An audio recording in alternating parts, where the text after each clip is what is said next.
Bonjour à tous et bienvenue aux 12h30 sur RTI2. Tout de suite, les titres. La date, un fruit prisé par la communauté musulmane lors de la rupture du jeûne du mois de Ramadan, renferme des vertus. Quelles sont ces vertus? Vous aurez des réponses dans ce journal. Après 3 mois de détention, le président burkinabé Christian Mack Kaboré est enfin libre. Les fruits comme le raisin, la banane douce, l'orange et la mangue sont assez prisés lors de la rupture pendant le mois de Ramadan. La date est celle qui est assez présente dans plusieurs ménages, quelle que soit la classe sociale. Pourquoi cette préférence? La date comporte assez de vertus ou pas? Élément de réponse dans ce reportage de Mohamed Nour Ouattara, commenté par Afisiata Karamoko Dosso. Elle est de retour sur les artères de nos routes et dans nos supermarchés. La date, encore dénommée tamaro, un fruit prisé par de nombreux fidèles à l'heure de la rupture du jeûne. Ça va, mais ça marche un peu. Je ne plains pas. C'est le même prix comme l'année passée.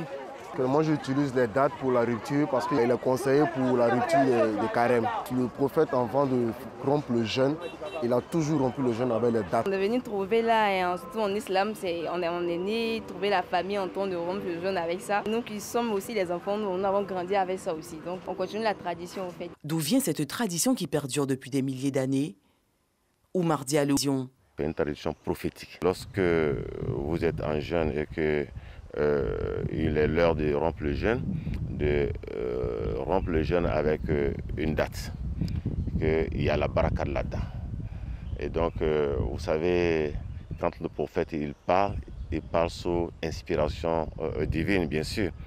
Et donc, nous pouvons comprendre aujourd'hui, lorsqu'il nous disait qu'il y a la baraka dans la date. Aujourd'hui, nous sommes 400 ans. Lorsque notre bien-aimé prophète nous conseillait la date, il était un bon médecin. Composé majoritairement de sucre, certains voient la date comme une source de maladie. Un nutritionniste revient sur les vertus thérapeutiques de ce fruit millénaire. La date est un fruit qui est fortement recommandé à l'heure de la rupture. D'autant plus que la date contient du sucre, notamment du fructose. Après 13 heures de jeûne, l'organisme sera dans un état d'hypoglycémie, je dirais, un peu transitoire. Pourquoi la date? Ça permet de relever notre glycémie au niveau du sang. Il y a ce qu'on appelle aussi les fibres alimentaires. Elles sont très importantes parce que les fibres alimentaires vont faciliter notre digestion. Il y a du fer, il y a du calcium, il y a du magnésium à l'intérieur et même du potassium à l'intérieur donc de la date. Le docteur nutritionniste Mori Traoré a profité de l'occasion pour passer un message. Pour ce qui est des malades, notamment le diabétique, peut être amené à modérer ses prises de dates. Originaire du Moyen-Orient, le dattier, c'est plus d'une quinzaine de variétés qui poussent en majorité dans la zone d'Israël, de l'Afrique du Nord et aussi au Niger. Principalement importateur, la Côte d'Ivoire voit la demande doubler dans le mois de Ramadan, marquant le mois le plus sacré de la religion musulmane. Célébration de la Journée mondiale de la santé qui a lieu aujourd'hui, 7 avril. Cette journée permet au monde entier de se pencher sur des problèmes importants de santé publique. Le bureau régional de l'OMS, l'Organisation mondiale de la santé, y contribue en mettant en évidence des activités et des analyses sur le thème choisi. Le thème de cette année est « Préserver la planète pour notre santé ». Ils assurent les mêmes missions que les sapeurs-pompiers militaires. Les pompiers civils interviennent dans la lutte contre les incendies et apportent assistance aux personnes en situation de détresse. Ils ont donc décidé à cet effet de fédérer leurs forces à travers la création d'une intersyndicale pour la défense de leurs intérêts.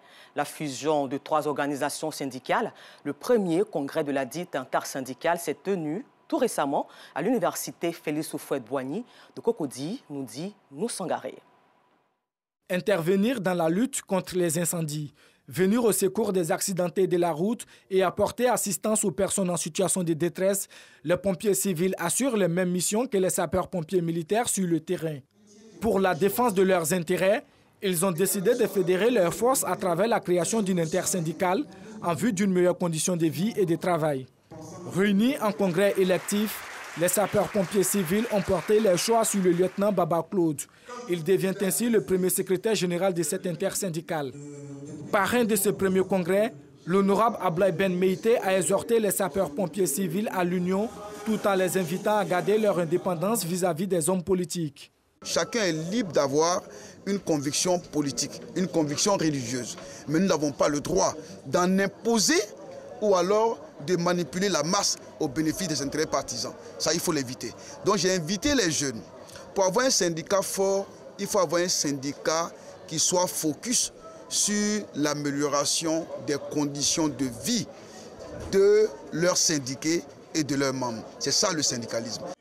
L'intersyndicale des sapeurs-pompiers civils est la fusion de 3 organisations syndicales. Le syndicalisme en milieu professionnel. Quelle stratégie pour atteindre les objectifs? C'est autour de ce thème que s'est tenu le premier congrès de la dite intersyndicale. La pastorale paroissiale des enfants de la cathédrale Saint-André de Yopougon a organisé samedi dernier une journée caritative à l'occasion du carême chrétien.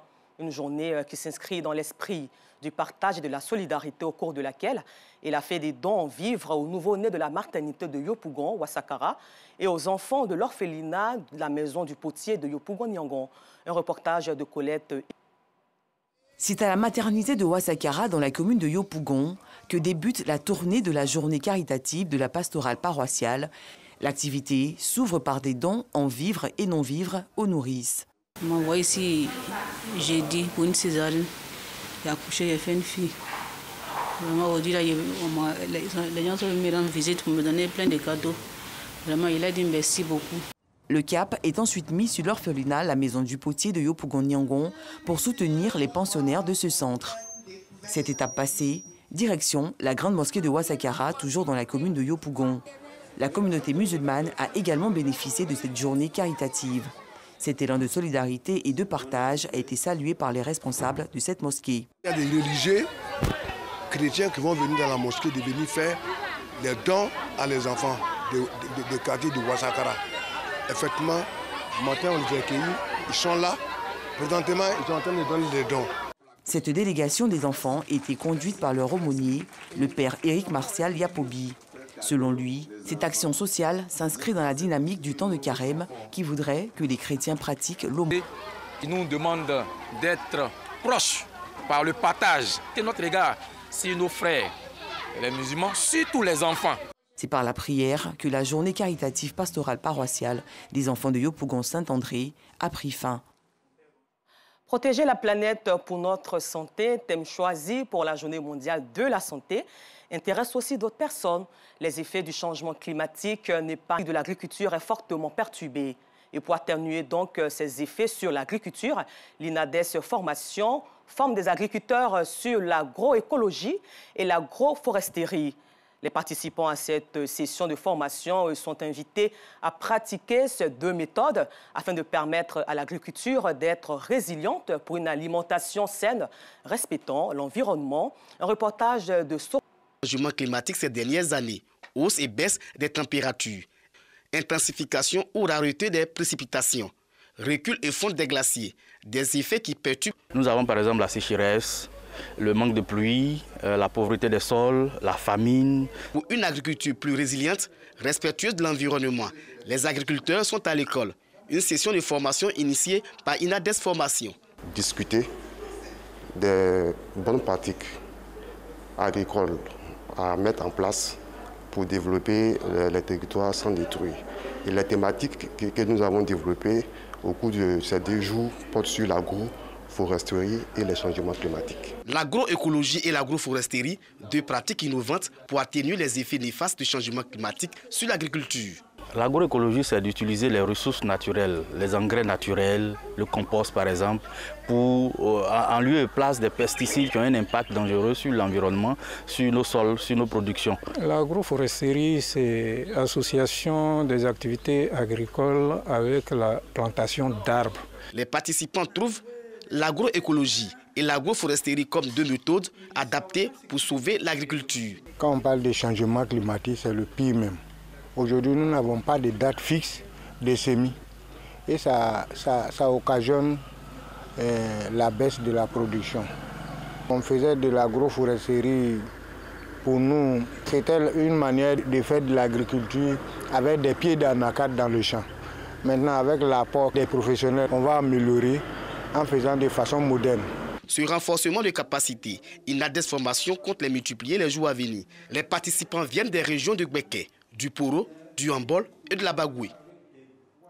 Retour à nos sources et cultures en parlant cette fois-ci du Djegele Festival international qui vient de fermer ses portes après une semaine d'activité de promotion du balafon, instrument traditionnel de musique, par des artistes issus des régions ayant en partage cet instrument. Les autorités municipales de Boundiali et les initiateurs du Djegele Festival sont satisfaits de la 6e édition. La ministre Mariatou Kone réaffirme son soutien aux initiateurs de ce festival pour les innovations plutôt. Charles Tatou de RTI Boaké nous fait revivre les temps forts de ce festival. Le balafon, on le sait, est un instrument traditionnel de musique des Africains. Il fait donc partie des richesses culturelles africaines. En Côte d'Ivoire, c'est le peuple Senufo qui l'utilise. Vu son utilité, les fils de la région du Nord, travaillant dans le domaine de la culture, se préoccupent de sa pérennisation et sa promotion à travers un événement culturel dénommé Djegele Festival International. Il est au début et à la fin. À la naissance, on joue du balafon. Pendant les mariages, on joue du balafon. Pour encourager les laboureurs au champ, on joue du balafon. Et puis à la mort, le balafon. Mais les intonations ne sont pas toujours les mêmes. C'est un instrument fondamental pour le peuple Senufo. Depuis 2016, ce festival réunit à Boundiali plus de 50 artistes issus des États africains ayant en partage cet instrument traditionnel. Chaque soir, au stade municipal de la localité, les pratiquants du balafon gratifient de leurs prestations le public de Boundiali. 2022 est la 6e édition. Le groupe artistique de Bolamankoté, de Burkina Faso et celui de Poba Ouassou, venu de Seyou, région du célèbre footballeur sénégalais Sadio Mané, ont épaté le public des prestations inoubliables. Un festival qui rassemble, j'allais dire, le monde entier autour de Boundiali. Et nous en sommes fiers. Et chaque année, le Djegele Festival se bonifie. On a de nouveaux éléments. Nous en sommes heureux. Autorités municipales et initiateurs satisfaits promettent des innovations à la prochaine édition. Nous le disions en titre, très bonne nouvelle pour les proches de l'ex-président placé en résidence surveillée depuis son arrestation et le coup d'État du 24 janvier dernier. L'ex-président burkinabé Roch Marc Christian Kaboré a été libéré ce mercredi 6 avril et a regagné son domicile dans un communiqué signé par le porte-parole du gouvernement qui en a fait l'annonce. Et cette libération, il faut le souligner, intervient après des concertations entamées il y a un peu plus de 3 semaines avec l'ancien président du Faso. Et puis à l'international, la région du Donbass à l'est de l'Ukraine est devenue la cible prioritaire du Kremlin et le gouvernement appelle les populations civiles à fuir les combats qui s'annoncent. Voilà, c'est tout pour aujourd'hui. Rendez-vous prochain à 19h30 avec Alessandra Boparguin. Merci et bonne suite de programme sur RTI2.